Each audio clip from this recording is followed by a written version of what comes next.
Hey everybody, it's me, Lisa Reacts.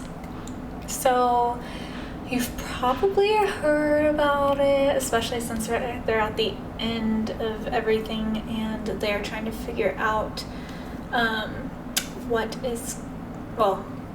the verdict's gonna be. But I've actually been wanting to do this for some time, and unfortunately, I've been super busy working 14-hour days, and then I went to go take care of my mamita who's been really sick for a week, and I was doing so much research, and I have Google documents about times and what happened and thoughts, and then I was gonna pull from other parts of the trial, put it together, mash it together, do highlights, and obviously give you my thoughts and all of that jazz. But they're already freaking thinking about a verdict, and I am going to be away this week for work, so I don't have time to do everything I want. I'll probably still do it because I really invested in this trial because I really wanted to do this for you guys. And oh my gosh, you guys, you didn't tell me I had mascara on my face, you guys. Oh, I know I'm not live, but you could still somehow telepathically or see the future, so you could tell me, right? I don't know. It's gone? Maybe. Who knows? Anyways, I know some of you are sick and tired of this trial, and other of you might be just as invested as I am. So just to give a little bit of background and everything, because I know there's die-hard people on both sides, and there's a small amount of people that are I do want to listen without bias. And then there's people who are I do not give a... So, yeah. When I went into this, when I was first listening, I was okay, I'm going to come in with an unbiased opinion, blah, blah, blah, blah, blah. I now have formed an opinion after watching this for literal days, because if you add up all the hours spent watching the trial, it comes out to days. So yeah. Anyways, when I first read about the alleged abuse, I will say I was oh my gosh, there's no way, or not no way, but I'm in my head I'm Johnny Depp, Edward Scissorhands, Pirates of the Caribbean, I've never heard him in bad spotlight with the media about any type of abuse ever. But holy cow, how crappy, how horrible, to put someone through what Amber Heard is stating that she went through. And I showed Beardman, and I'm oh my gosh, look what she's saying that he did, and this is so crazy and so sad and messed up and effed up, and what the heck, this is a actor that I grew up watching, and I thought he was an amazing actor. Obviously there's some movies I wasn't a fan of, but other movies of Pirates of the Caribbean, yeah, heck yeah. And I was wow. And so then I saw the trial happening one day, and it's you know what, let me just click on it. Part of me wishes I never did, because I invested so much freaking time on it. But I'm really glad that I did. And from what I have found, it's really important to listen, and I've known this all my life because it's what I was taught and raised on. It's really important to listen to all the stories, because there's always going to be their story, the other person's story, and the truth, right? So I'm watching this. It's unbelievable what I've found. I'm going to be showing her side currently because I wasn't able to write down his stuff yet, but I plan to go back and show his side and maybe like in the future like stitch it together so it's like easier. And then I want to show you guys like testimonies from witnesses, because some of them, like only the highlights of those, because some of it is gosh darn hilarious. I can't. But yeah, so I hope that you will enjoy this with me and dive in. This is day 16 of the Johnny Depp versus Amber Heard, and it's Amber on the stand because that's when I started documenting everything. But trust me, I will be showing Johnny Depp on the stand, and like I said, some of the favorite parts with the witnesses, because it's freaking hilarious, and I think you guys would get a kick out of it, even if you don't even watch the trial. I think the witnesses parts that I'll be showing, like, you'll crack up, because I was laughing. Oh, also disclaimer, because for some reason some people think that if you cover this trial, you know, like whatever, I have been on the receiving hands of literally all the abuse you can think of. I've been open on that with my ASMR channel. And I have a degree in psychology. It does not make me an expert whatsoever. I did do business law and stuff like that in college. By no means, no matter what you find me reacting to, I will never, ever make fun of a real victim. And I really, truly hope that victims of abuse of any kind won't take this trial and think, oh, because this happened, I'm not coming forward. Because I know that's what like a lot of people are saying, but to me, like personally, I wouldn't personally feel that this would stop me if I was going to report the abuse, that this trial would stop me from reporting the abuse. All right, so sorry, so long intro this time. Let's get into it. I am a supporter of people who have been on the hands of abuse, because it sucks. It has irreparable damage, and yeah, it's not something to be taken lightly. Please seek help if you are a part of that. There's always victim shelters available. All right, let's get this started, shall we? I like, Lisa, shut up. Let's go already. Let's go. Oh wait, I like it so that when I'm oh wait, no, this is right. Okay, it's like I like to be able to, like, when I'm looking at it, it looks like I'm looking at it. Oh, here, yeah. Okay, sorry, I'm so weird. So this is the question about when Amber Heard stated that she allegedly started to get abused. So we shall start with that, shall we? Let me make sure that the volume's up high enough. I think it is. By reviewing my therapist's notes. Objection, hearsay. I'll sustain the objection. Your Honor, but it's not offered to prove the truth of the matter asserted. It's explaining what she looked at. I'll sustain the objection. Okay. When did you earlier believe the first act of physical violence occurred?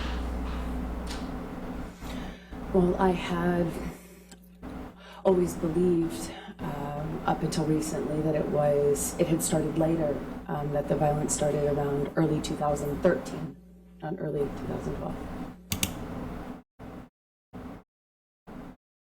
Okay, did y'all hear that? I always believed, up until very recently, that the abuse started in early 2013, not early 2012. That's a whole year difference. I don't know about, like, when I speak from personal experience of being abused, I am not speaking for a blanket of people who have been abused. Just pointing that out there. It's personal experience.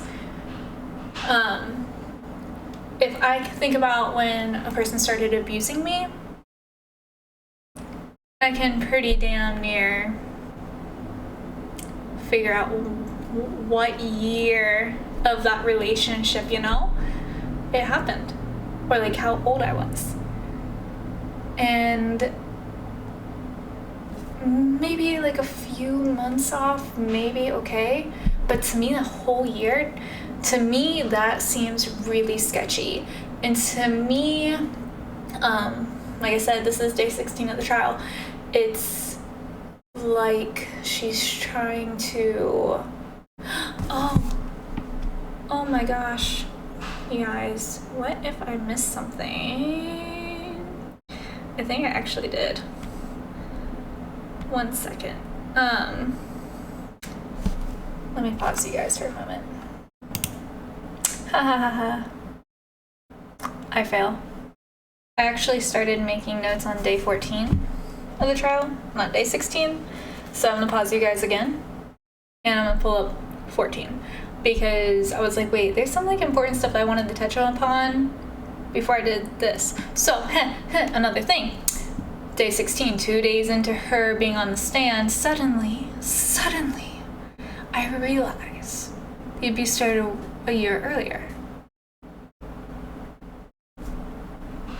Not saying it's not impossible. Or I'm not blah, blah, blah, blah, blah. I'm not saying it's not. No, why am I saying not? I'm not saying it's impossible, but 2 days into the trial on the stand, to me, it kind of seems like you're using information on your behalf to make it look better.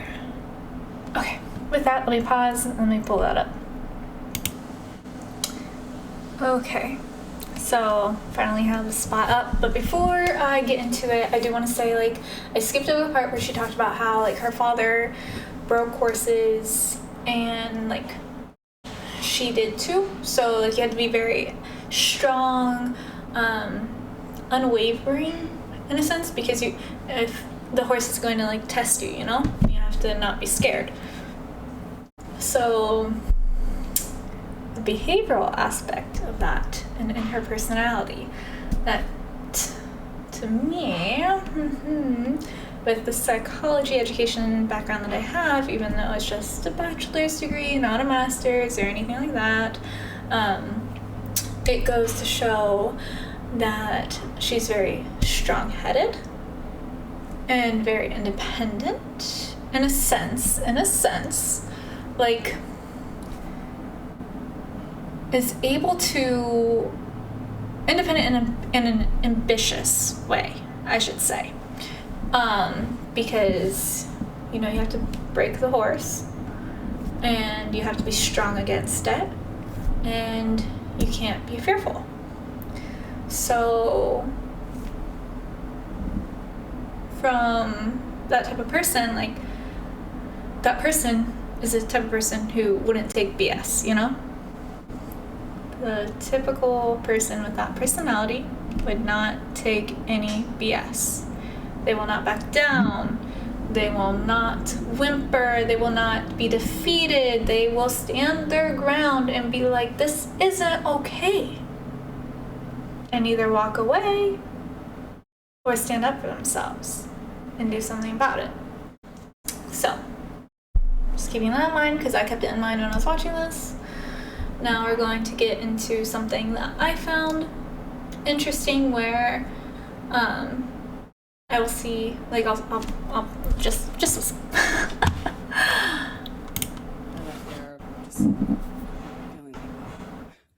So, did there come a time that you learned? Oh, sorry. She left Johnny Depp's office, and they talked about books and things that they had similar interest in, and she's like, wow, okay, let's go.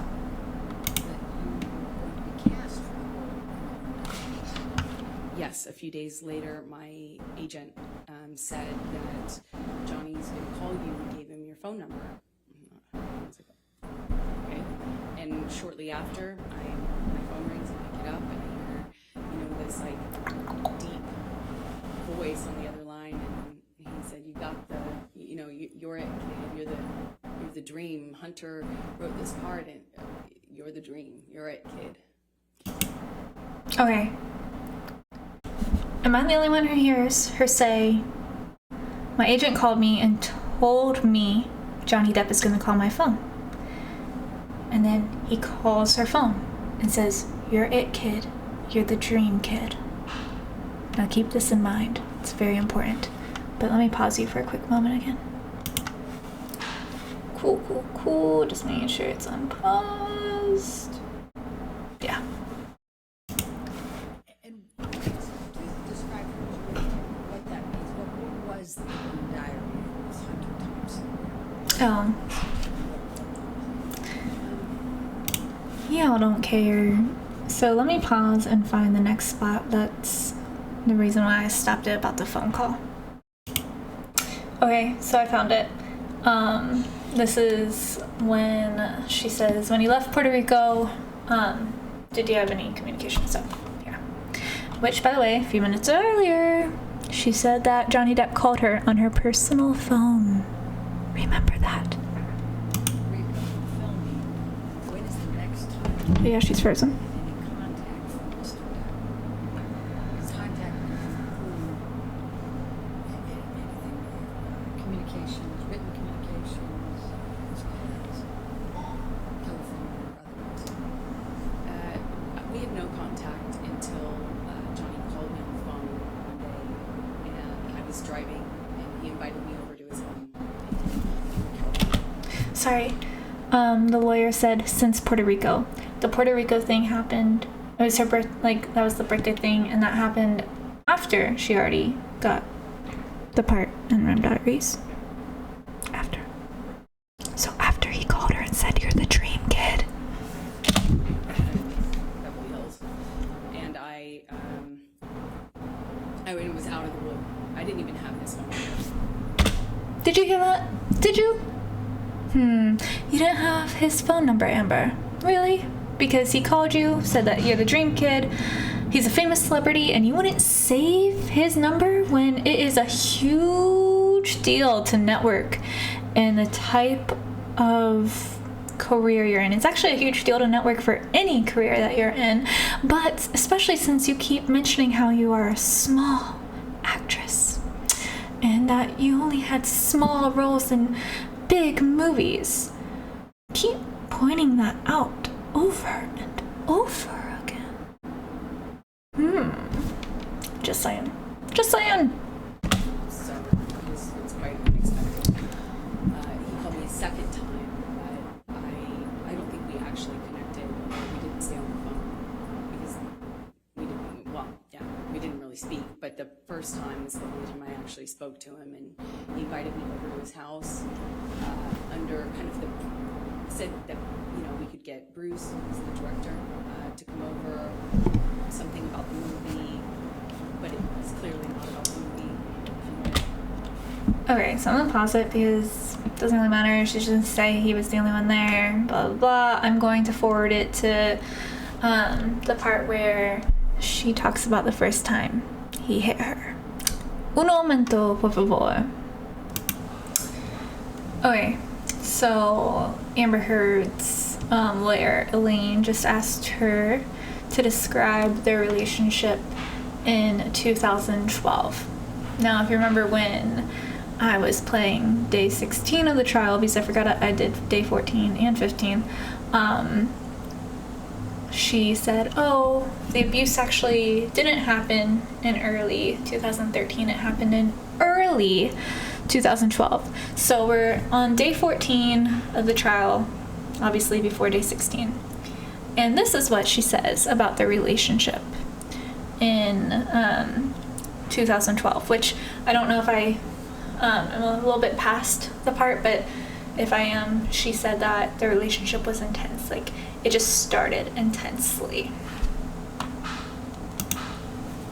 I felt electricity in my body. I felt like butterflies. I couldn't see straight practically. It was just, I was head over heels in love. And he felt like that to me. He felt like he was also in love. I didn't feel like he was faking it. I felt like what we had it felt like, to me at the time, there wasn't any love like that. And then... Okay, so, just a few things. She's stating she's so in love, deep butterflies, all that stuff. If there was abuse happening at that time, you wouldn't be feeling butterflies, especially with someone with like a strong personality like she has. And also, what was I gonna say? Like, from personal experience, and like I've said before, my experience is not a blanket. Everyone's experience is unique. Oh my gosh, why can't I think what I was gonna say? Let me think for a moment. Okay, I remember what I was gonna say. So typically, no.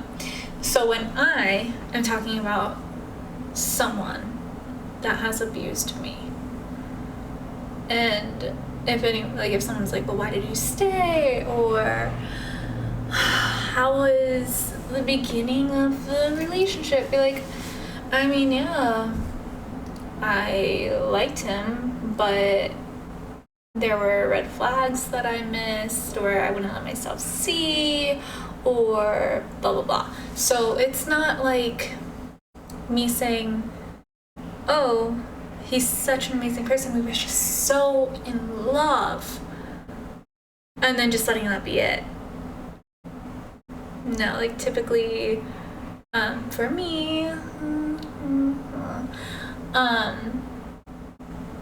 I personally will always, like, go about, like, that person is not a good person. Because I know that now. And I kind of knew it then. Because I have a strong personality. I'm very introverted in real life. But I'm also very hard-headed. And I have a strong personality. And like I said to you guys before, like, these types of personalities tend to either stick up for themselves or walk away because they will not take that bullshit. And I did both in my personal experience. So, let's keep going. He started to do this thing with him where he disappeared. And he'd come back, and I remember at first when he first started drinking, I didn't really think much of it, but all of a sudden the behavior kind of started to go in line with the disappearing, and he'd come back and he'd just be different. And I'd say something and he'd accuse me of saying something else or saying it in a different way, or he would, it was mostly my clothing at the time and me working, that was the main thing. Like, I found myself trying to not talk about auditions because it would change the mood so dramatically. I tried to, he would make these comments about,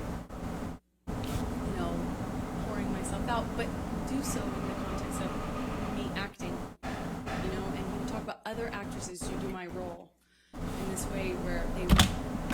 Now, I will say, jealousy is a very, very ugly monster. Before Beard Man, I'd get jealous. In the early relationship of Beard Man and mine, I'd be jealous because I got out of that abusive, toxic, cheating relationship with my ex. So I just felt very insecure. I felt like, he could maybe, be seeing somebody else, blah, blah, blah. Maybe I'm not good enough. So jealousy is a very ugly monster. People react to jealousy differently. Some people become controlling. Some people just internalize it and think they're not good enough. That's how I am. Oh, she's so pretty. In her pictures, what the heck? Or this girl's in your pictures, oh. And yeah, I mean, in my head, that's the conflict that I dealt with personally. But controlling someone's actions is not healthy. It's very toxic to both people. telling someone that they're a whore. Like, my ex told me, because I dressed really comfortably, that I looked like a dyke, and that's his words. He told me, why are you dressing like a dyke? And it's just like, okay, so you're using that, like, you're trying to be insulting to me, and it messes with you, you know? It is a psychological abuse in a sense, yes, it is. So yeah, alleged verbal abuse, which there will be recordings later for you guys to hear, it can mess with a person.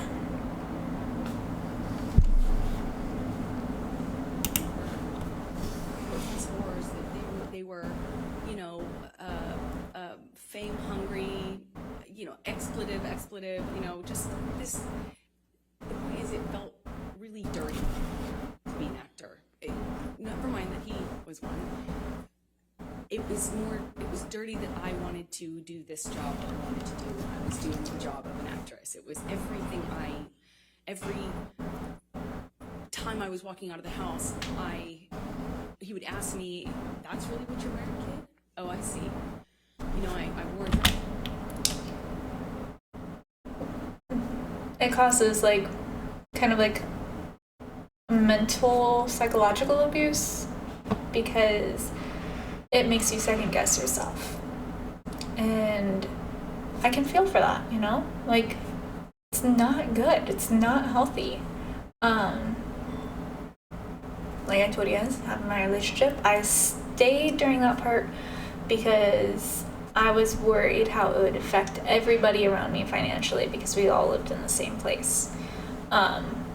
So yeah, I personally decided to stay in that relationship because I was worried that it would affect the other people I lived with financially.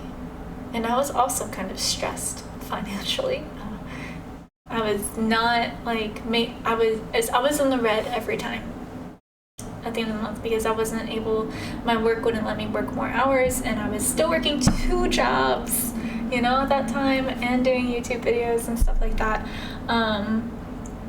But man, she has her apartment in Orangeburg. She lives there alone. She doesn't have him, like, paying for her rent. So she does have an escape. Like, they live separately. She mentioned earlier that I just, like, went past. He would, like, come over and stay for 3 days at a time. But the thing is, you live separately. You are not financially dependent on him because you are paying for your own apartment. You have your own apartment.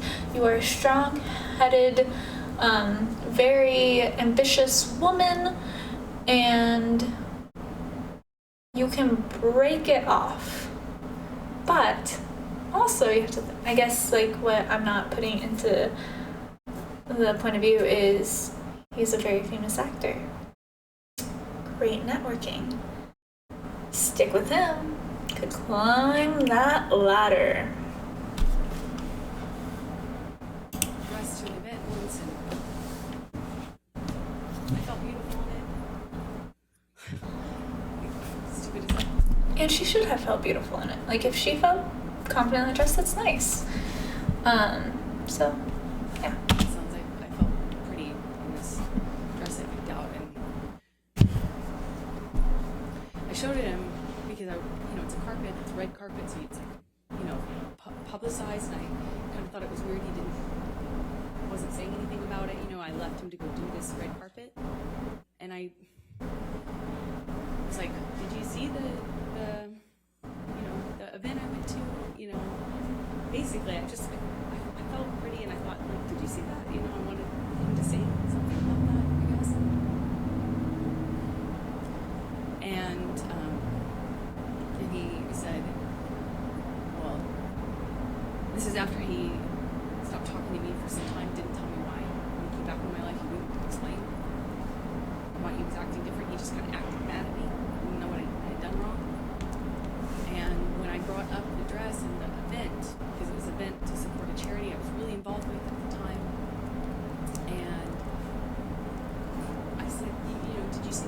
he said, yeah, I think the whole world saw that kid. That's how they'll remember you. That's how the world will remember you.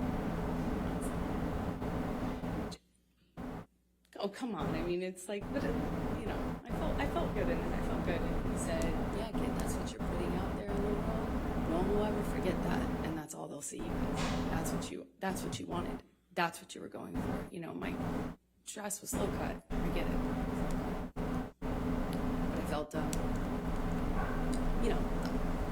felt really embarrassed and horrible that I wore that. I felt like, how could I have made that choice? Of course, he was right. I started. And that is what goes on in the mind of someone who's like being verbally put down. Sadly. Of course.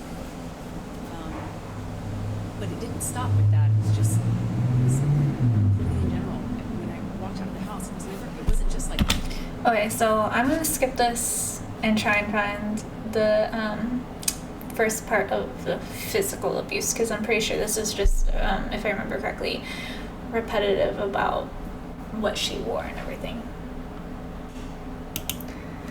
Okay, so I didn't find the part where he's allegedly hitting her yet, but I think this is where she mentions like him damaging property. And it it continued, and then we beat up. And at first it was just throw something, smash some things. It loves to smash up a place, an apartment, furniture. That's what it started with. Glass. Threw glass at me, and I remember it was summer. And he just threw this glass across the kitchen, and it didn't hit me, but it shattered behind me, and I remember thinking that it very easily could have hit me. And that, calling me horror, it didn't start with using the horror word, it was just comments. Okay, so I don't know if I caught the whole thing when I originally watched it. She said like he threw it at her, it didn't hit her, broke behind her somewhere. I'm gonna get into my thoughts about the property damage at a later time. Yeah, so pause and try and find it. 1 moment. Okay, I found it. Yeah, here we go. Take a listen.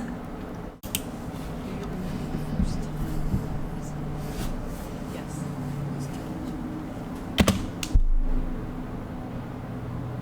She said that with such certainty in her face. And I'm only pointing that out because she's so certain that she got the dates right. And then 2 days later, she's like, oh, no, it's wrong.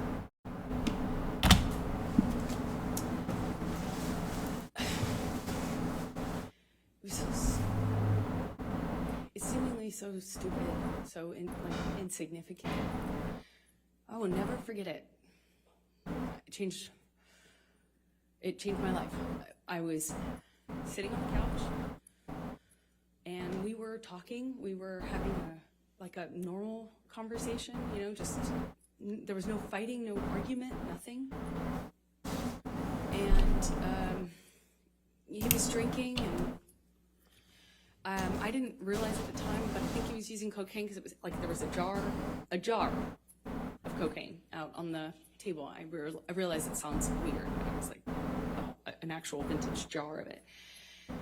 But I didn't see him use it at the time, so I didn't really factor that in. I just, he's drinking and we're talking, and there's music playing, and he's smoking cigarettes, and we're sitting next to each other on the couch.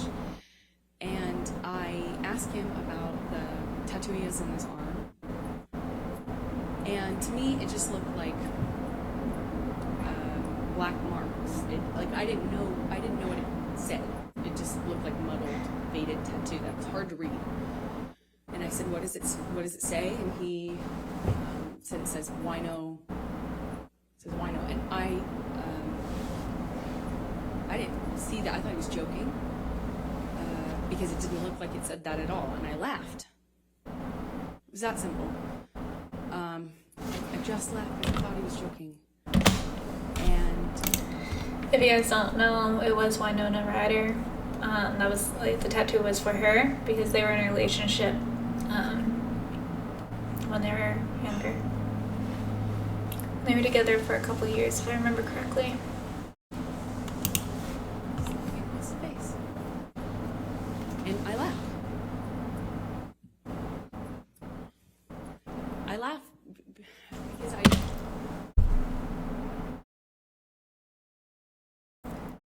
Like I said, not a blanket statement for me, for other people who have had abuse, even with my type of personality. Laughing is a defense mechanism, for sure. But when I got slapped in the face the first time, and it wasn't even out of anger, it was their thing that they like to do, and it was not for me, I shut that down so quick. And I'm not like, if you know me in person, I'm not a confrontational person unless it's for somebody else and I'm sticking up for somebody else. But you slap me in the face and you think I'm cool with that without even asking first, you know? Like, no consent on that. No, not okay. So she's saying that he slapped her in the face. I didn't know what else to do. I thought, this must be a joke. This must be a joke. Because I didn't know what was going on. I just stared at him, kind of laughing still, thinking that he was going to start laughing too to tell me it was a joke. And understandable. Like, I will give her the benefit of the doubt. Like, okay, maybe, like I said, defense mechanism. But he didn't. He said, "You think it's so funny? You think it's funny, bitch? You think you're a funny bitch?" And he slapped me again. Like, I was clear. It wasn't a joke anymore. And I stopped laughing, but I didn't know what else to do. You know, I didn't know what to do. You would think you would have a response, but I, as a woman, had never been hit like that. I'm an adult, and I'm sitting next to the man I love, and he slapped me for no reason, it seemed like, and I missed the point. It was that stupid. Second slap, I know he's not kidding, but I don't know what else to say or do, so I just stared at him. I didn't say anything, I didn't react, I didn't move or freak out or defend myself or say, "What are you doing? You're great." I just stared at him because I didn't know what else to do.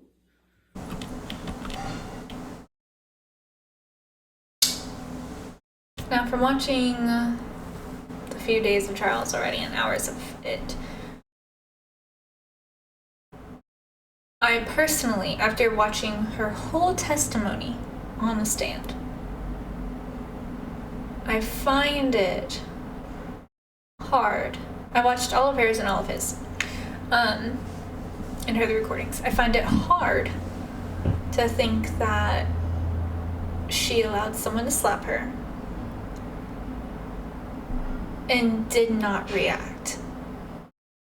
Because from what I've heard from her is she has an explosive type of reaction.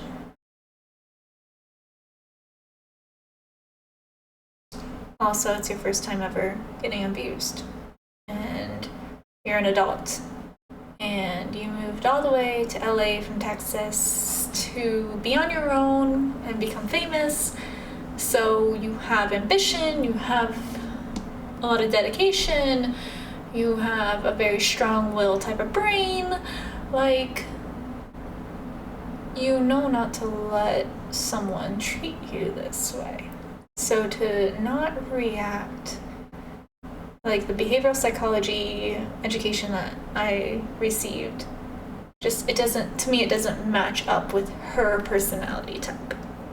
if she was like a shy person and wasn't explosive and very submissive, I could see it as more plausible.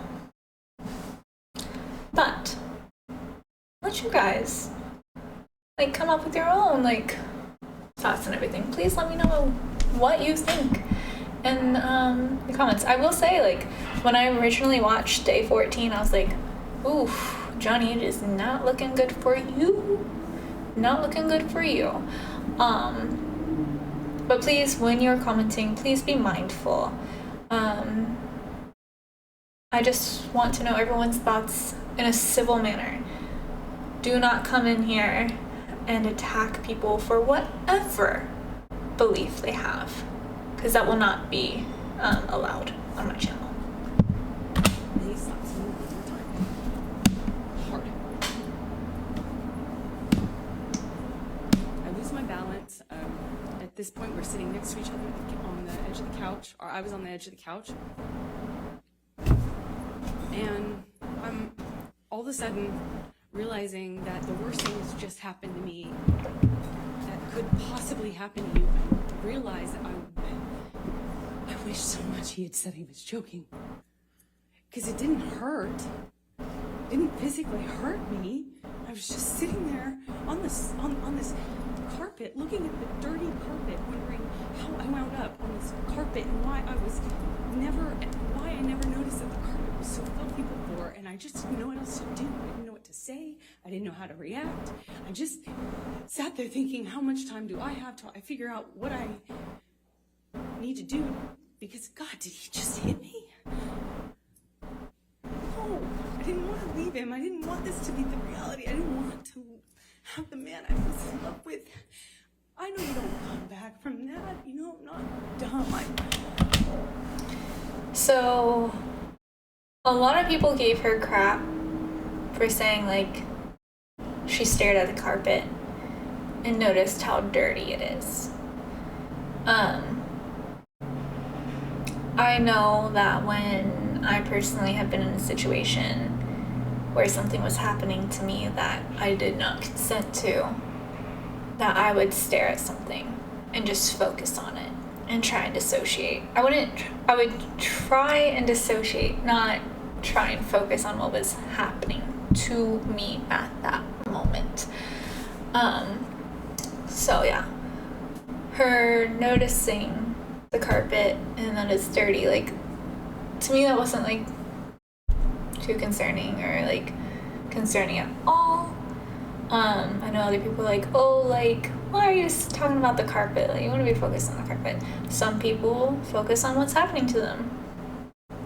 Some people focus on something else. I know you can't hit a woman. You can't hit a man. You can't hit anyone. You can't just... Did you guys hear that? It's very important. And you'll most likely know why in a later video. But she said you can't hit a woman. You can't hit a man. And you can't hit anyone. I'm just gonna go ahead and say it because it'll be in my videos later. She admits on recording that she hit Johnny Depp. So that's a man. Her female friend, but not really friends anymore, Rocky Pennington, who I didn't realize female, like, fighter, so I forget, featherweight. She hit her. She hit a female. She also hit her ex-wife or partner, I forget her name, Van Reese or something, at an airport. All before she is sitting on that stand right now. Let that sink in. It's not okay to hit any of these people. But, Amber, you hit a male and a female.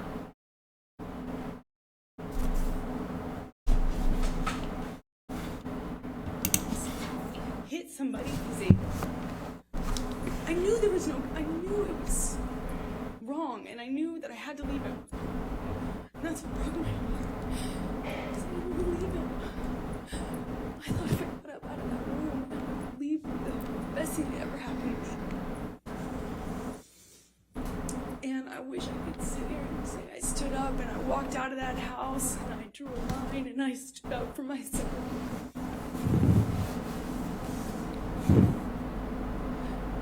It's just looking at Okay, the quality isn't the best. I'm gonna see if I can make this even bigger for you guys. You know what? I'm gonna make it so you can like really see her. You cool with that? I hope you're cool with it. If anything happens on, like if Johnny Depp like laughs or Laura's like, yes, I will pull out the thing and I'll back up and I'll let you see. But since the quality is kind of hard to see, I want you to be able to really like see her. Another thing was that, what was it? Another thing was that, what people were pointing out is that she doesn't cry. That she's trying really hard to cry, but she's not crying.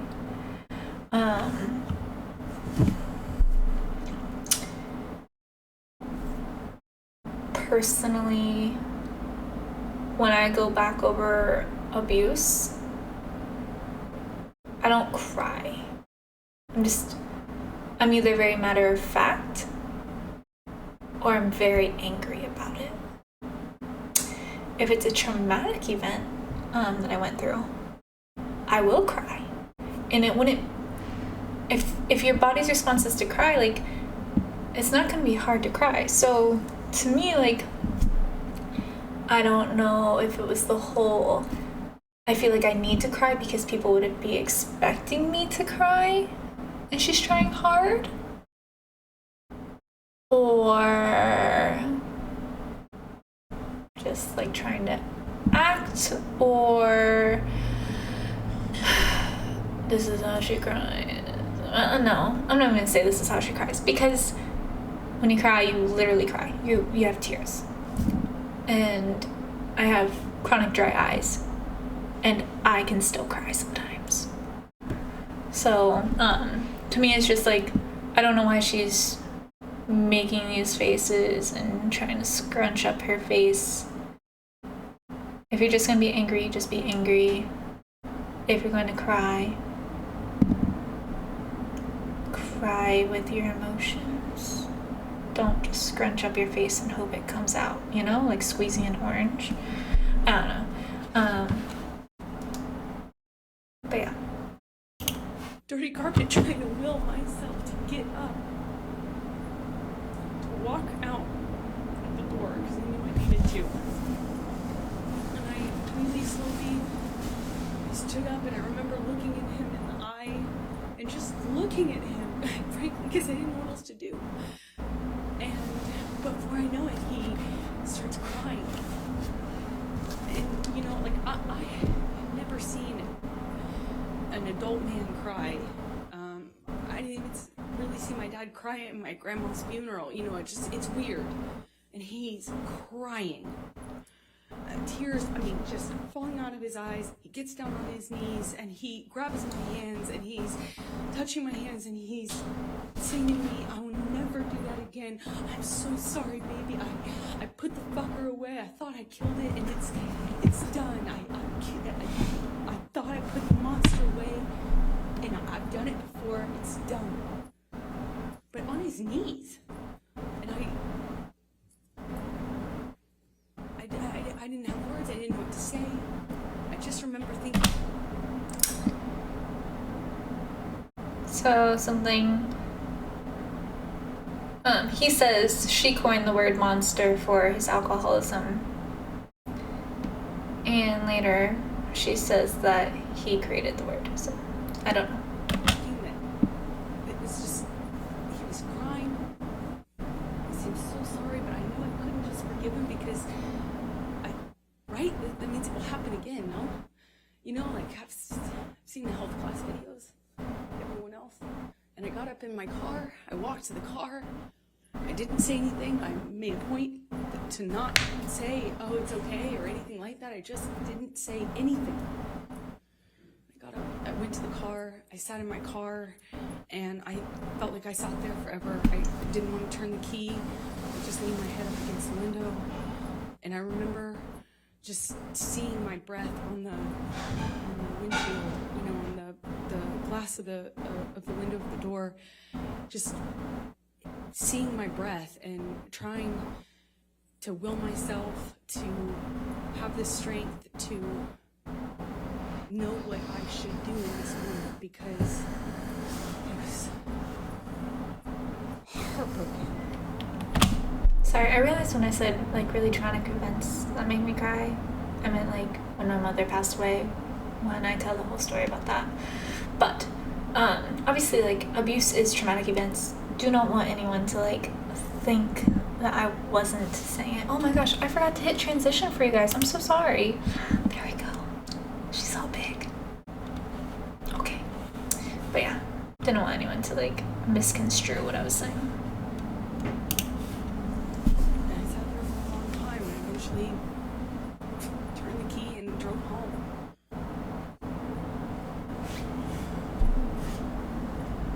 What did you do after that? Okay, I'm gonna go find the next part that you'll want to listen to.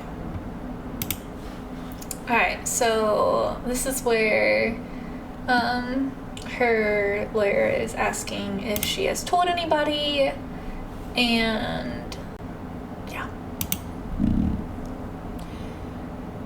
I went to my therapist.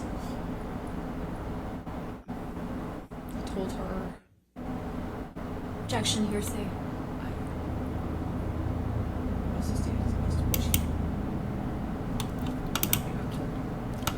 went home, and a few days later, started getting, I actually don't know how many days later, but I started getting calls and texts from Johnny. Okay, so something I wanted to make sure that I went over.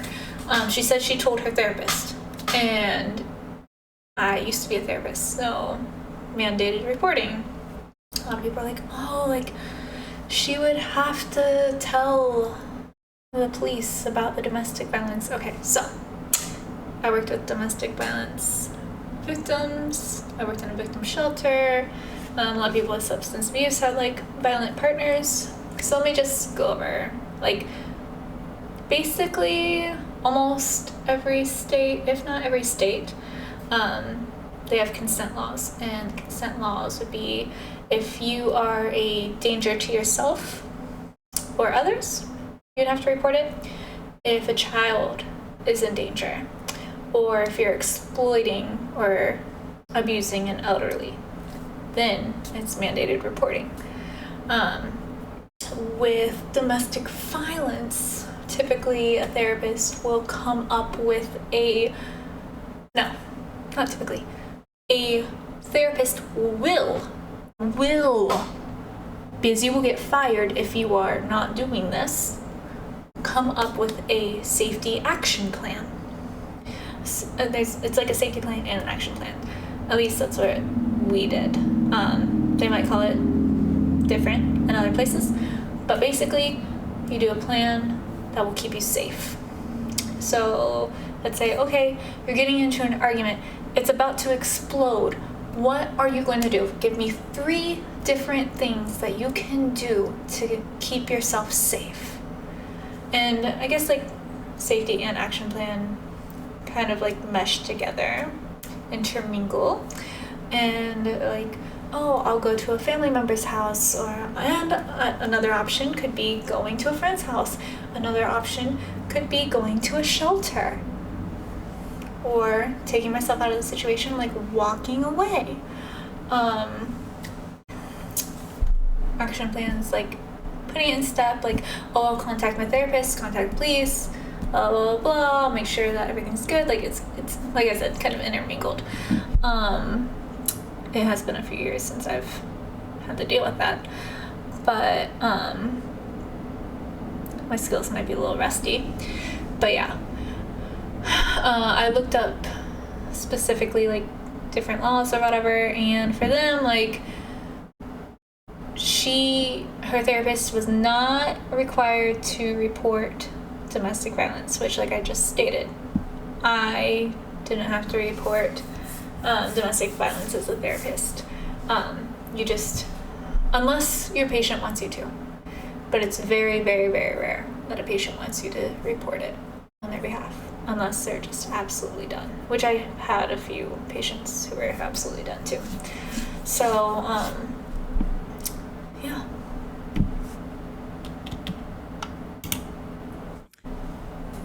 Apologizing profusely. I mean, just, you know, he said, I'd rather cut my hand off than ever lay it on you or lay it upon you, you know, and he had that way of talking. It felt like poetry. Okay, so, wait, did she say that was calls or texts? Let me just back up a little bit because I don't want to misremember what she said. Sorry, everybody. Apologizing profusely. Okay. I mean, just, you know, he said, I'd rather cut my hand. This is not where I wanted it. You guys, I'm sorry, I'm sucking. Just go back even further. I went to my therapist. Told her Objection, hearsay. I'll sustain it as to what she made. Okay. I went home and a few days later, started getting, I actually don't know how many days later, but I started getting calls and texts from Johnny. Okay, so she did say calls and texts. They do have phone messages between them. From what I can remember, I do not recall a single text message stating that he would rather cut off his hand than lay it on her. I do remember lots of text messages apologizing, but nothing regarding any type of physical abuse. Dinner's ready. So, you know what? I'm going to take a picture of where we are, and that way I can do this again. I wish I had all the time in the world so I can... Wait, why am I doing that? Finish this all in one take, but sadly I cannot because it's past 7:30. So I appreciate you guys being here. Please let me know what you think so far. Like I said, like, I am a huge supporter of victims. When I read the article, I was like, holy cow, like, what the hell is Johnny Depp doing? And like I said, like, when I was watching this, I was like, day 14, I was like, ooh, like, this is not looking good for you, Johnny. But it's very, very, very, very, very important to hear both sides, find the truth in both sides, and hope to figure it out. So I'd like to know what you guys think. Thank you so much for being here and spending time with me today. So much love. Let me know if you're intrigued and enjoying this as well.